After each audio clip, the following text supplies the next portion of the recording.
Hello, my wonderful, beautiful friends, guys. Welcome back to our /entitled people, where people seem to think that they can do what they want, when they want, and nobody else matters. And in today's episode, it's all about nightmare neighbors, guys. We've got trespassers, HOA Karens, people calling 911, and one OP wonders if they're the bad guy for not punishing their son for spying on an unsuspecting neighbor. It's wild. Guys, I hope you enjoy the stories today. Don't shake your heads too hard. And as always, you can send or link your post to this email right here. Let's dive in.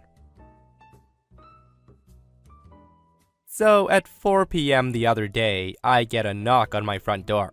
This was about half an hour after I got home from grocery shopping. It's someone who lives across the street from me, a few houses down. She asked if I have any food I can spare because her house was just robbed, which is true, and she has no grocery money until the 15th, which is completely understandable. She has 3 kids and they need to eat. Luckily, I was making a huge pot of beef stew. I normally make enough for both my husband and I to take for work lunches for the week, so it was enough to feed 2 people for 5 days. I told the woman if she came back in about 2 hours, then she could have the entire pot of stew for her and her kids, and that I would even give her the leftover ingredients I have to make another pot. Now, cooking a giant pot of beef stew doesn't cost that much, so I don't mind sharing. And this is when my neighbor goes entitled Karen on me. She then says to me, well, my one daughter doesn't eat red meat. Do you maybe have anything else? To which I respond, I sure do. I can definitely make some vegetable stew. I have some vegetable stock I want to get rid of anyways. You can have beef stew and vegetable stew. Now I'm thinking in my head that she would appreciate this kind gesture. But this is how she responds. She says, well, actually, they saw you coming back from the grocery store earlier, and they said they saw you holding a giant piece of salmon. I was wondering if we could have that. My kids love fish.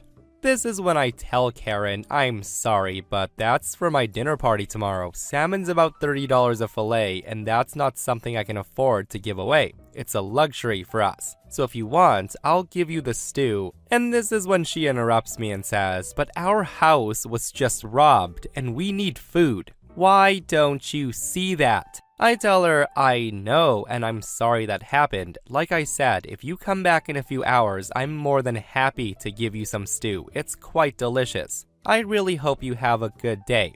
At that, the woman left, and she didn't come back for the stew. More for me. Oh boy, I really hope she didn't let her kids go hungry that night, but at the same time, she might be the type of person to make them go hungry, so she can use their need to get her way somewhere else. Like what OP was offering was amazing, right? What a thoughtful, kind-hearted neighbor to not only offer the pot of stew they're making, but to include all the ingredients for another full pot, and even offer to make a vegetable one for the kids who don't eat red meat. And this person comments, if she was actually in need of food, she would have jumped at and been grateful for the stew. She's not in actual need though. She's just trying to take advantage of your sympathy, and that's really crappy. Honestly, that's just wild to think about too. Oh, here's some stew. No, my family doesn't like stew. We want that delicious salmon fillet. The nerve of some people.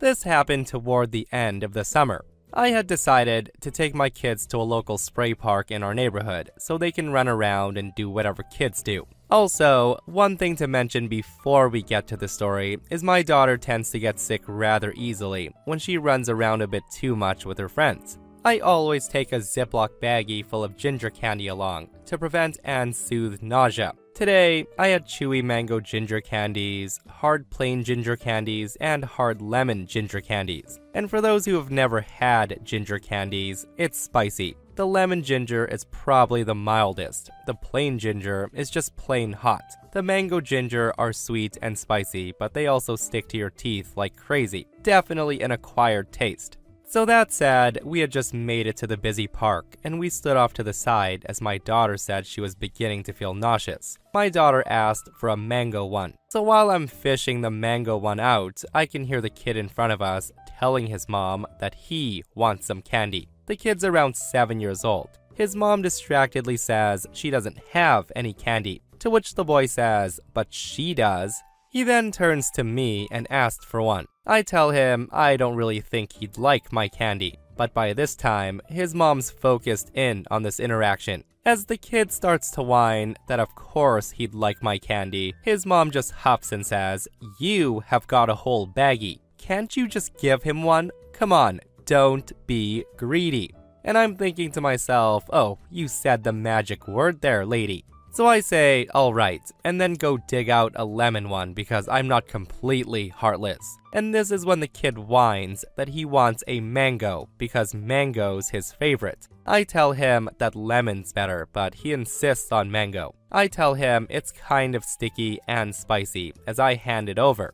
Now, as soon as the kid gets the candy, he rips it open, shoves it in his mouth, gets in 3 quick chews while my kids stare at him. And then he actually starts to taste it, and the look of horror comes over his face. The kid begins screaming, and he tries to spit it out. He's jumping around, flapping his arms, and his mom's panicking, asking if I've poisoned her son, and what the hell did I just give him? The kid's screaming that it's bad, it's hot, and he wants it out. So his mom tells him to spit it out. This is when I pipe up with the very helpful, "It's really sticky." What's left is probably stuck in his teeth. He'll have to wait for it to melt off if he doesn't want to chew. The mom just looks at me in disbelief and I just shrug. She then asked again what in the hell I gave her son. And this is when I'm thinking she probably should have asked that sooner. And I answer, ginger candy. It's good for nausea. Now, if looks could kill, I would be dead. She then grabbed her kid's arm and pulled him to a water fountain. I'd like to think that from then on, the kid'll think twice about demanding things from strangers. Plus, it was entertaining. Overall, the kids and I counted it as a win. Guys, it is so surprising that some parents can be so entitled that they just expect complete strangers to give in to their kids' wishes, and what a mistake that was. Like, it's just so funny because growing up, we were all taught to never take candy from strangers. But now, parents are demanding complete strangers give candy to their kids. Ain't that something? So this happened around 20 years ago. Our family owned 2 apartment buildings, 3 units each. We lived in 2 of them and rented out the other 4. There was nothing but these 3 flats lining the sides of the road for about a mile, and not all have parking. On the side streets are houses and very little street parking. We had more land than most of these units since it was also our home. So we had parking for around 16 cars, and everything was fine for literally decades. And this is when cars start appearing in our parking lot that were not our tenants. I blocked one in one day. I went outside to see this a-hole driving through our bushes and across the yard to get out. So I called the cops. Nothing they could do. So I called a tow company and had them put up signs. We'd have to call them to have a car towed, and the sign seemed to work. No more random cars. Until New Year's Eve one year. I arrive home and every single space is filled. There's even cars on the street blocking in other cars, and I'm beyond pissed. So I call the tow company, and there's nothing they can do for a few hours because they're so busy. We're in the Chicago suburbs, and it's below 0 out. And this is when I have a great idea. I dig out the lawn sprinklers and the hoses. I run one hose to the laundry room faucet and turn on the hot water. This way, the hose and sprinklers won't ice up, but the cars and ground sure did. Picture this, 3 sprinklers moved every half an hour for almost 5 hours. Every car, every square inch of the parking lot, the street by the cars, all encased in ice. I even made it a point to spray water in the locks, between the window seals and glass, and in the grills. I then put away the sprinklers and hoses and went to bed. At 4 a.m., I woke up to furious pounding on the doors and my doorbell's ringing non-stop. We just smiled and called the cops. When the cops came, they were holding back laughter. These people were all told to park here by their friend, who owned an apartment several buildings away. This is the same idiot who drove over our bushes. This is when I point to the tow sign and I told people to move or their cars get towed. In our town, cops can ticket on private property with the owner's permission, so all the cars were ticketed. They were also towed since nobody could get inside their vehicle. I wish we had it all on video. Yeah, I also wish there was at least photos because what OP did was frickin' evil and hilarious at the same time. Especially when all of them got towed in the end because no one could get inside their car to drive off. And seriously, if you've never experienced what it's like to come out to a car after a night of freezing rain, you don't know what a nightmare that is. And the way OP described icing up those cars, it might have taken a while to thaw out those vehicles. So a couple of months ago, I had a run-in with a self-appointed HOA enforcer of my neighborhood, who we'll call Linda. For context, I don't live in an HOA community, but Linda likes to pretend we do. She's the kind of person who leaves passive-aggressive notes on cars, knocks on doors to complain about lawn heights, calls the city for violations that don't exist, so on and so forth. This issue started because I parked my car in the street in front of my house, which is perfectly legal and I've been doing it for years without any complaints. But apparently, Linda decided one day that my car was an eyesore. One day, I find a note tucked under my windshield wiper that said, "This is not a parking lot. Park in your driveway like a respectful neighbor. Don't make me involve the city." Now, seeing this note, it annoyed me, but I shrugged it off and I kept parking where I always do. But this wasn't good enough for Linda. The next time, she confronts me in person, screaming in my face saying, "I've told you before, parking on the street with your ugly car is inconsiderate. You have a driveway, so use it." I respond, "It's legal to park here. I'm not blocking anything." She responds, "It doesn't matter. Your car is ugly and it makes the neighborhood look bad. So park in your driveway or I will report you." And this is when I decide, fine, if she wants me to park in my driveway, I will park in my driveway. But I'll also follow every single HOA rule to the letter. You see, my driveway's small. If I park my car in it, it blocks the sidewalk. And technically, it's against the city ordinances to obstruct the sidewalk. So the next day, I pull my car right onto my driveway, perfectly centered, and guess what?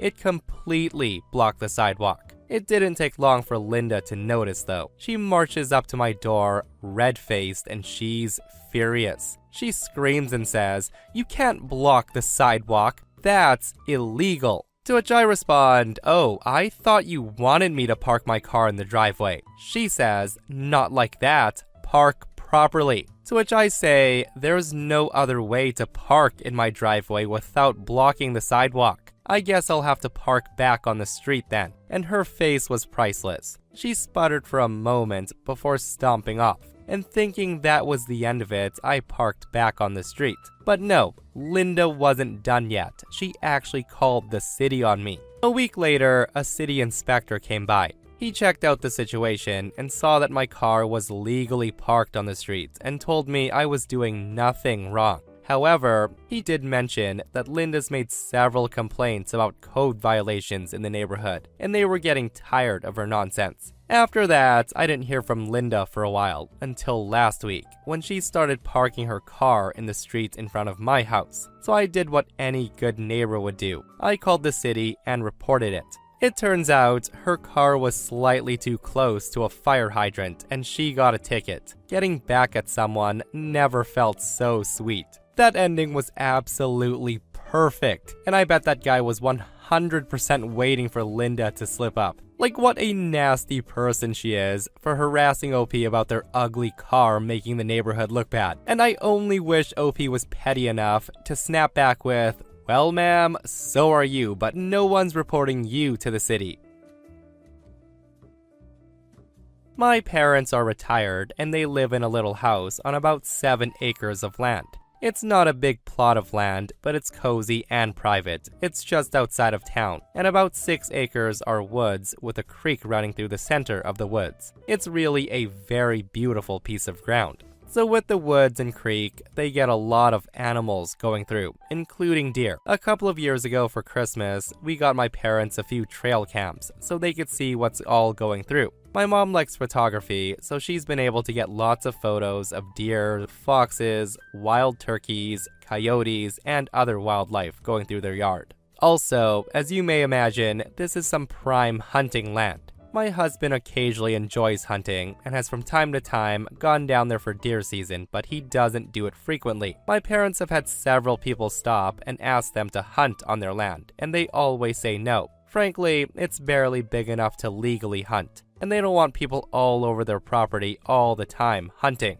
They have no problem anytime my husband wants to hunt, which is not often, but he's family. There is also a neighbor who lives down the road who badly wants to hunt on my parents' land, and he's been told no repeatedly. They don't allow hunting. So last year, my husband was in the woods and he found a tree stand installed that wasn't his. Unfortunately, when they checked the trail cams, the SD cards had been removed. No proof that it's the neighbor, but they suspect it's him. My parents travel a lot, so it would be really easy to do without their knowledge. My husband took the tree stand down, and I believe the cameras were replaced with new ones that don't need SD cards. Last month before deer season started, the neighbor again asked my parents to hunt, and they said no, they don't allow hunting on their land except their son-in-law if he wants to hunt. All said, my husband decided that he'd try to get a deer this year for deer season. So he got a deer permit and went on the first day of deer season. He shot a decent-sized buck within 10 minutes of getting in the woods.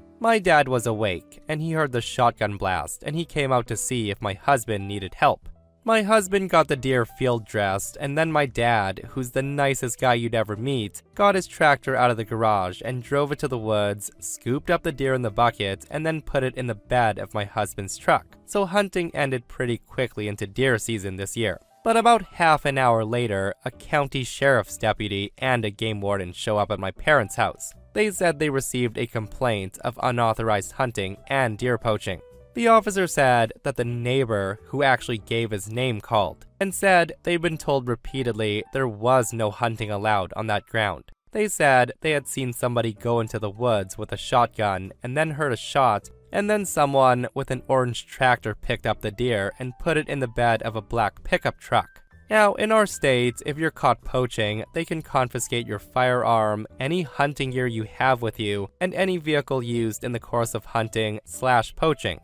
So the neighbor was really hopeful that they would take my husband's gun, truck, and my dad's tractor. My dad then said, "This is my house and my land, and the orange tractor is mine. The black pickup truck belongs to my son-in-law, who has permission to hunt here anytime he wants." My husband then produced his valid deer tags, and all was good. Also, screw that neighbor who had been watching the woods with binoculars, because there's no way he would have seen all that from his yard otherwise. Yeah, I would suggest OP check the land for other hidden cameras, just in case that neighbor is that type of neighbor. Like, it's just so sad how some people try to ruin other people's days, all because they aren't allowed to do something.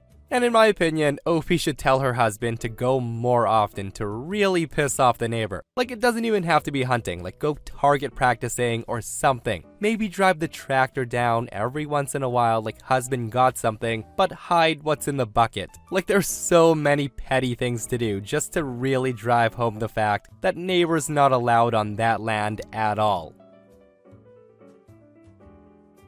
So this is not my story, but a friend of mine, who we'll call Hilda. Hilda and I would meet every morning with a group of owners at the dog park. Now, there's not a lot of detail, as Hilda is a straight-to-the-point kind of storyteller, and this happened a good few years ago. That said, Hilda is an elderly widow, and she lives alone, and has two gorgeous German shepherds that are very well trained. They don't bark, they listen well, and they can even walk off leash with no fear of running far away.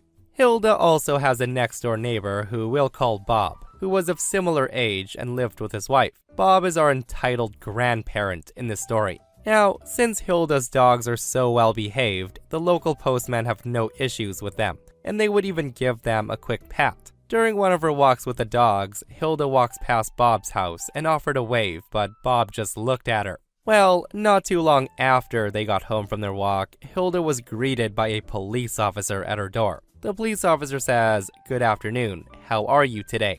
Hilda says, "Good, thank you. Can I help you?" This is when the officer tells her, "We got an anonymous tip about your dogs acting very aggressively towards the postman and your neighbor." Hilda says, "That can't be right. Are you sure they're my dogs?" The officer says, "You own 2 German Shepherds, right? May I see them?" Hilda says, "You mean these dogs?" She then calls her 2 boys over, who then proceeds to greet the officer with tail wags and happy derpy faces. She even showed him how well trained they were. The officer shook his head, told her not to worry about it, and to have a good night.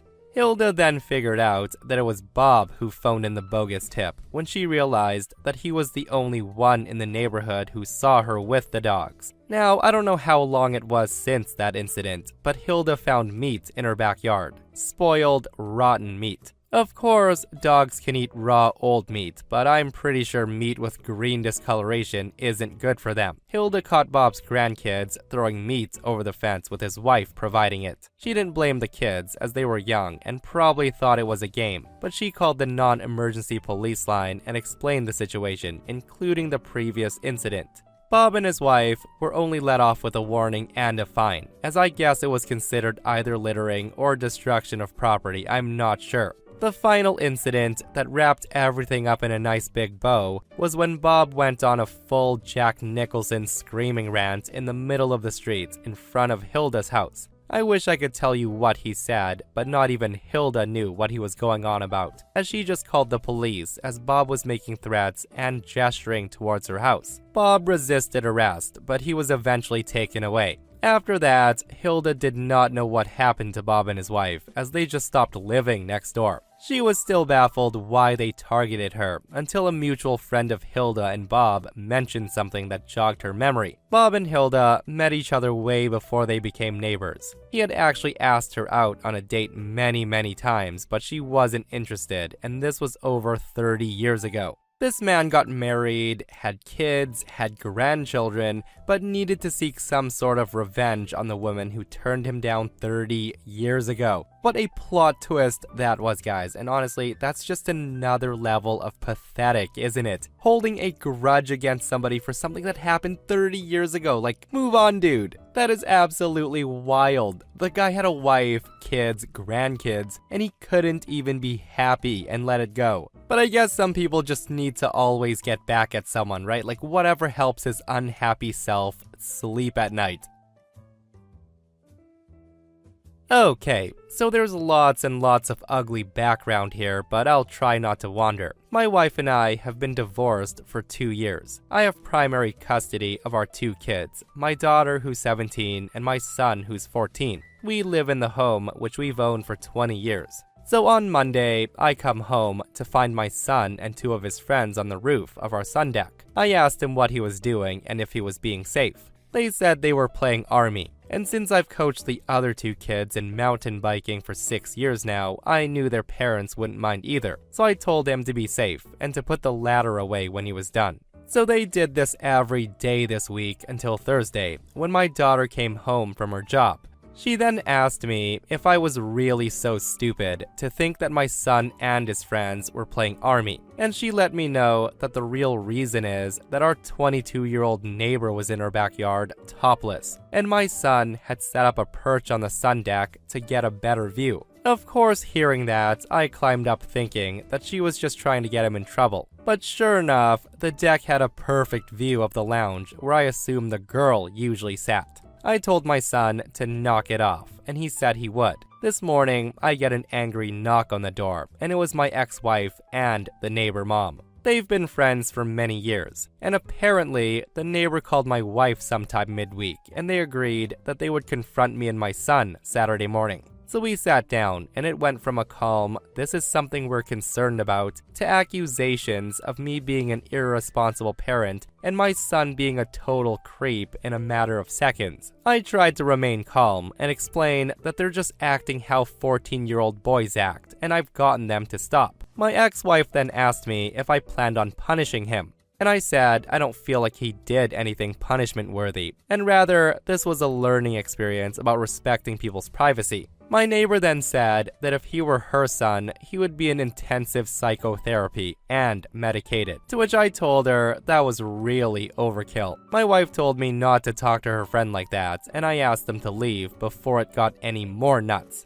My wife has texted me saying I'm being incredibly irresponsible, and if I don't do something, she's going to her lawyer to revisit the custody agreement. All in all, she called me an a-hole several times, and she said it was more miserable being divorced from me than it was being married to me. I guess that's about it, but am I the a-hole for how I'm handling the issue with my son? Oh boy, so I don't know what your thoughts are on this one, but everyone and their dog pretty much says that OP is the a-hole in the situation, especially after the whole boys will be boys comment. He's just acting how a 14-year-old acts. And I get it, to OP, his son's 14 years old, hormones are going off, it's like finding a stash of dirty magazines, right? But for him to be the adult in the situation and to know that's not something you should be doing, and then telling his ex that their son didn't do anything that warranted a punishment, it's him shrugging off the seriousness of it, which does make him the a-hole, especially when it's clear that his wife and neighbor want him to do something about it. But guys, let me know your thoughts. What punishment would fit the crime in this case? And parents, if you caught your kids doing the same thing, what are you doing?